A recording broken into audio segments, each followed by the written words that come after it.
मंडळी, नामस्मरणाने आयुष्यात चमत्कार होतो हे ऐकलंय हो खूप वेळा, पण अनुभवलंय का? तुमच्या अनुभवात असं काही आहे का? या प्रश्नाचं उत्तर जर नाही असं असेल ना, तर हा व्हिडिओ तुमच्यासाठीच आहे. ज्यांना ज्यांना नामस्मरणाने कुठलाही वेगळा अनुभव आत्तापर्यंत आलेला नाही, किंवा नामस्मरणाने आमचं काय आयुष्य अजून बदललं नाही बाबा, ओढत असतो आम्ही माळ, किंवा काही जण लिहूनसुद्धा नामजप करतात, पण आमच्या आयुष्यात तरी काही बदल झाला नाही. कोण म्हणतं बरं नामजपाने जादू होते? असं काही विचार तुमच्या मनात येत असतील तर हा व्हिडिओ शेवटपर्यंत नक्की ऐका, कारण की तुमच्या या सगळ्या प्रश्नांची उत्तरं तुम्हाला या व्हिडिओत मिळणार आहे. का तुम्हाला अजून काही चांगला अनुभव आला नाही? नामस्मरणाने जादू घडते, चमत्कार घडतो, आयुष्य सकारात्मक होतं, पण कधी होतं? म्हातारे झाल्यावर होतं का? म्हणजे आयुष्य निघून गेल्यावर चमत्कार घडून काय उपयोग ना? आज आमच्या समस्या आहेत त्या दूर झाल्या पाहिजे. तुमचं म्हणणं अगदी बरोबर आहे आणि म्हणूनच आजच्या या व्हिडिओचं प्रयोजन आहे. वेळ न घालता व्हिडिओला सुरुवात करूया. आपल्याला जेव्हा काही शारीरिक त्रास होतो, मानसिक त्रास होतो किंवा आर्थिक त्रास होतो, दुःख वाटायला येतं, आपण चिंतातूर होतो, तेव्हा आपल्याला वाटतं की हे सगळं माझ्याबरोबरच का घडलंय? मी कोणाचं काय वाईट केलंय म्हणून हे सगळं माझ्यासोबत घडतंय? असं तुम्हालाही कधी ना कधीतरी वाटलंच असेल नाही का? पण याचं एक उत्तर आपल्याला भगवद्गीतेत सापडतं की आपलंच कर्म असतं जे आपल्यासमोर येऊन उभं राहतं. मग ते या जन्मातलं नसेलही कदाचित, पण कुठल्या तरी जन्मात केलेलं पापकर्मच आपल्याला या जन्मात फळ देऊन जातं आणि त्याचा आपल्याला त्रास होतो. पण मग असा विचार केला तर एक प्रश्न आणखीन मनात येतो की जर पापकर्म कधी ना कधीतरी आपल्याला फळ देतच, कर्मापासून आपली सुटका नाहीच, तर मग आपले संत आपल्याला नामस्मरण करा असं का सांगतात? सगळे संत म्हणतात की नामस्मरणाने प्रारब्धाचे भोग कमी होतात. मग खरंच तसं आहे का? आणि भोग कमी होतात म्हणजे नक्की काय होतं? आपला त्रास कमी होतो का? कशा प्रकारे कमी होतो? जर तुमच्यावर आत्ता कुठलं संकट असेल आणि आत्ता तुम्ही नामस्मरण करायला बसलात तर खरंच त्याचा रिझल्ट मिळेल का? कर्माचा सिद्धांत अटळ असतो. कर्म कोणालाही चुकवता येत नाही. कर्माचं फळ हे मिळतंच मिळतं, मग कर्म चांगलं असू द्या किंवा वाईट. पण आपली शास्त्र आणि संत आपल्याला सांगतात की इष्टदेवतेचं नामस्मरण, जप व्यक्तीला प्रारब्धाचं कर्म भोगण्यात फार उपयुक्त ठरतं. नामस्मरण हे रामबाण औषध आहे. ज्या योगे आपल्याला जडलेले महान रोग, मग ते शारीरिक, मानसिक किंवा आर्थिक किंवा इतर कुठल्याही प्रकारचे असू द्या, त्यातून माणूस मुक्त होतो. पण नामजप हे आयुर्वेदिक औषधाप्रमाणे आहे. ॲलोपॅथिक पद्धतीचं औषध नाही बरं का. म्हणजे पथ्य पाणी सांभाळण्याची ॲलोपॅथीमध्ये विशेष जरूर नसते. इंजेक्शन, गोळ्या, औषधं घेत गेलं की बरं होतं. तेलकट खाऊ नका, तिखट खाऊ नका, आंबट खाऊ नका असे फार पथ्य डॉक्टर सांगत नाहीत, कारण रोग ॲलोपॅथीने वरवरच बरा होतो. पण आयुर्वेदिक औषध घेताना कसं भरपूर पथ्य पाळावी लागतात, कारण आयुर्वेद रोगाचं मुळापासून उच्चाटन करतं, मुळापासूनच रोग काढून टाकतं. नामजप सुद्धा आयुर्वेदिक औषधाप्रमाणेच आहे. थोडक्यात काय तर आपल्याला कर्माचे भोग भोगताना त्रास कमी व्हावा असं वाटत असेल तर नामस्मरण हा उत्तम उपाय आहे खरा, पण त्याबरोबर काही नियमांचं पालनही करावं लागतं. तुम्ही इकडे चोरी करताय, इकडे नामस्मरण करताय, असं कसं चालेल? इकडे खोटं बोलताय, इकडे देवासमोर बसून टाळ वाजवताय, हे चालेल का? म्हणजे पथ्य ही आलीच. मग नामजपाबरोबर कोणती पथ्य आपल्याला पाळायला हवीत बरं? त्यामध्ये सगळ्यात पहिलं पथ्य म्हणजे कधीही खोटं न बोलणं, कोणाची निंदा न करणं, आत्मस्तुती न करणं. मी कसा शहाणा, मी किती नामस्मरण करतो, मी किती देवाचं करतो, मी किती यात्रा करतो. काही गरज नाहीये या सगळ्याची.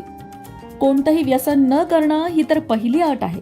दुसऱ्याच्या धनाची अभिलाषा न बाळगणं, दुसऱ्याच्या पैशावर आपला डोळा गेला नाही पाहिजे. परस्त्रीला माते समान मानणं, आपल्या नामजपाची कोणाशीही वाच्यता न करणं. मगाशी मी म्हटलं तसं, मी इतका नामजप करतो हे कोणालाही सांगायची गरज नाही. मी मोठा भक्त आहे असा अभिमानही बाळगता कामा नये. अशी ही थोडीशी पथ्य पाळलीत ना तर नामजप तुमचं प्रारब्ध कर्म भोगताना तुम्हाला औषधासारखं ठरतं. नामजपाने प्रारब्ध कर्म भोगताना दुःखाची तीव्रता कमी होते. आपलं मन ईश्वराकडे लागतं, त्यामुळे दुःखाची कधी कधी जाणीवही होत नाही. थोडक्यात काय, जर आपल्या हातून काही पापकर्म घडली असतील तर आपण नामजप जरूर करावं, नामस्मरण जरूर करावं, रामनामाचा जप जरूर करावा, पण त्याबरोबरच काही पथ्यही पाळावीत. कारण ही पथ्य पाळली तरच आपलं दुःख मुळापासून नष्ट होतं, वरवर जात नाही. तुम्हाला याबद्दल काय वाटतं? नामस्मरणाचा तुम्हाला अनुभव कसा आहे? कमेंट करून नक्की सांगा. मित्रांनो, तसं तर नामस्मरणाचं महत्त्व सगळ्याच संतांनी पटवून दिलेलं आहे. पण नामस्मरणाचं प्रेम कसं निर्माण होईल हे सांगताना श्री ब्रह्मचैतन्य गोंदवलेकर महाराज म्हणतात की नामाचं प्रेम येण्यासाठी खरी कळकळ असली पाहिजे. महाराज म्हणतात की नामाचं प्रेम का येत नाही हा प्रश्न बहुतेक जण विचारतात. पण थोडासा विचार केला तर असं लक्षात येईल की हा प्रश्नच बरोबर नाहीये. मूल न झालेल्या बाईने मुलाचं प्रेम कसं येईल असं विचारण्यासारखं आहे. मूल झाले की प्रेम त्याच्याबरोबरच येत असते, तेव्हा मुलाचे प्रेम कसे येईल हा प्रश्न करण्याऐवजी मूल कसं होईल याचा विचार करणं बरोबर ठरेल, नाही का? आपण सुद्धा प्रश्न करायचा असेल तर नामाचं प्रेम कसं येईल असा करण्याऐवजी मुखी नाम कसं येईल असा प्रश्न करणं बरोबर आहे. मुखी नाम यायला वास्तविक आडकाठी कोणाची असते? दुसऱ्या कोणाचीही नसून आपली स्वतःचीच आहे. वास्तविक पाहता एकदा नाम घ्यायचं ठरवून सुरुवात केली की झालं, पण तसं होत नाही ना. दोष दुसऱ्या कोणाचा नसून आपला स्वतःचाच आहे. म्हणून नाम घेणं हे आपलं काम आहे. मग त्याच्या पाठोपाठ येणं हा प्रेमाचा धर्मच आहे. जसं आईच्या बाबतीत मूल आणि प्रेमाचा पाना ही निराळी असूच शकत नाही, तसंच नाम आणि त्याचं प्रेम ही एकमेकांना सोडून राहूच शकत नाही. यावरून एक गोष्ट तर ठरली की प्रेम का येत नाही याचं उत्तर आमच्या जवळ आहे, आणि ते म्हणजे नाम घेत नाही म्हणून. यावर कोणी असंही म्हणेल की आम्ही नाम घेतोच की तरीही प्रेम येत नाही, हे विचारणं ठीक आहे. पण आता आम्ही जे नाम घेतो म्हणून म्हणतो त्याचा विचार केला तर काय दिसेल? पोटी जन्माला आलेल्या मुलाबद्दल जसा कळवळा असतो तसा नामाबद्दल आपल्या ठिकाणी कळवळा नसतो. सर्व संतांनी किंवा आपल्या गुरुने नाम घ्यावे असं सांगितलंय म्हणून आपण ते घेतो, किंवा दुसरे काही करायला नाही म्हणून घेतो, इतकंच. अर्थात तसं ते घेतलं तरी आज ना उद्या आपलं काम होईलच, पण प्रेम का येत नाही असा प्रश्न विचारण्यापूर्वी आपण नाम किती आस्थेने घेतो हा प्रश्न स्वतःला विचारणं गरजेचं आहे. एखाद्या बाईला फार दिवसांनी मूल झालं तर त्याच्या बाबतीत तिची जी स्थिती होते ना ती स्थिती आपली नामाच्या बाबतीत होणं गरजेचं आहे. आपल्या देहाची वाढ जशी आपल्या नकळत होते तशी आपली पारमार्थिक उन्नतीही आपल्या नकळत झाली पाहिजे. ती कळली तर सर्व फुकट जाण्याचा संभव असतो. परमार्थात मिळवण्यापेक्षा मिळवलेलं टिकवणं हे जास्त कठीण आहे. ज्याला मी काहीतरी झालो असं वाटतं तो काहीच झालेला नसतो. अशा माणसाने फारच सांभाळले पाहिजे. थोडक्यात काय तर नाम घेत राहा. जसा आईला आपल्या मुलाबद्दल कळकळा असतो त्याच आस्थेने त्याच प्रेमाने नाम घेण्याचा प्रयत्न करा. आज ना उद्या तुमच्याही हृदयामध्ये नामाबद्दलचं प्रेम जागृत होईल, आणि मग जसा पाण्याशिवाय मासा राहू शकत नाही तसंच नामाशिवाय तुम्ही राहू शकत नाही. मंडळी, वास्तुशास्त्र, ज्योतिषशास्त्र, अंकशास्त्र यासारख्या विषयांवर तुमच्या मनात काही शंका असतील तर त्या कमेंट बॉक्समध्ये नक्की विचारा. तुमच्या प्रश्नांची उत्तरं घेऊन येण्याचा प्रयत्न आम्ही नक्कीच करू.